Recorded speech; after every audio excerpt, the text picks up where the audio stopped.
एक महात्मा 20 वर्ष से पेड़ की छाल सूखी हुई खाते थे।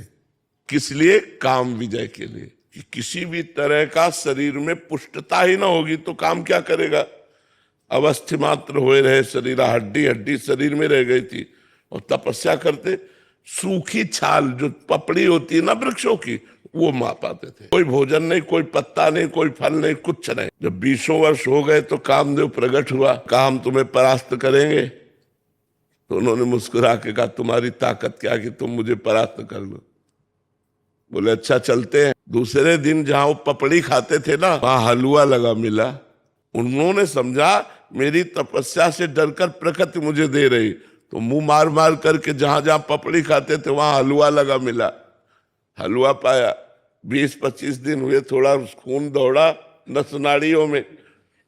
अब एक दिन वो उस अपने टाइम से जाते थे उनका हलवा, तो जो टाइम से गए वहां पाने के लिए, तो देखा एक 16-17 वर्ष की लड़की हलवा लगा रही है। वही तो भयभीत होने का वो नाटक किया। बोले भयभीत मत हो, भयभीत मत हो, शांत रहो, नजदीक आओ। जी ही देखा तो कमल नयनी सुंदरी नजदीक छम छम करती हुई पायल महाराज की छाती में कुछ होने लगा। महाराज ने कहा कि तुम डर क्यों रही हो निडर होकर, ये हलवा तुम लगाती थी? हाँ महाराज, आप जैसे तपस्वी की सेवा हमारी सामर्थ्य कहाँ की आंख मिला के कर सके कि मैं आपके सामने जाके हलवा परोस सकूं, इसलिए छुप छुप के।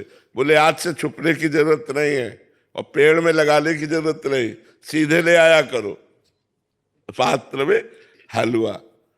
10-5 दिन और हलवा पाया सीधे। अब तो काम वेदना अंदर जागृत हुई। उन्होंने कहा देवी तुम्हारा ब्याह हुआ है? तो उनका नहीं महाराज। तो बोले मेरा भी नहीं हुआ। तो बोले मैं आप जैसे महान तपस्वी को पति रूप में प्राप्त कर सकूं ये तो मेरा सौभाग्य है। तो उनका फिर बोले एक शर्त है, हमारी माँ जंगल के बाहर रहती है और उन्होंने कहा पति वही बनेगा जो अपना मुंह काला करवा कर हमें पीठ में बैठाल कर वहां तक ले जाएगा। बोले कर सकता हूं मैं। घुटनों के बल चल करके वहां, जब वहां ले गए तो कामदेव खड़ा था और बोला देख तेरी तपस्या को नष्ट नहीं करना चाहता, केवल ये दिखाना चाहता हूं कि घुटनों केवल आया है एक मेरी माया के इशारे से। अगर मैं 5 बार संधान कर दूं तो तेरे हाल क्या होंगे। तो उन्होंने प्रणाम किया।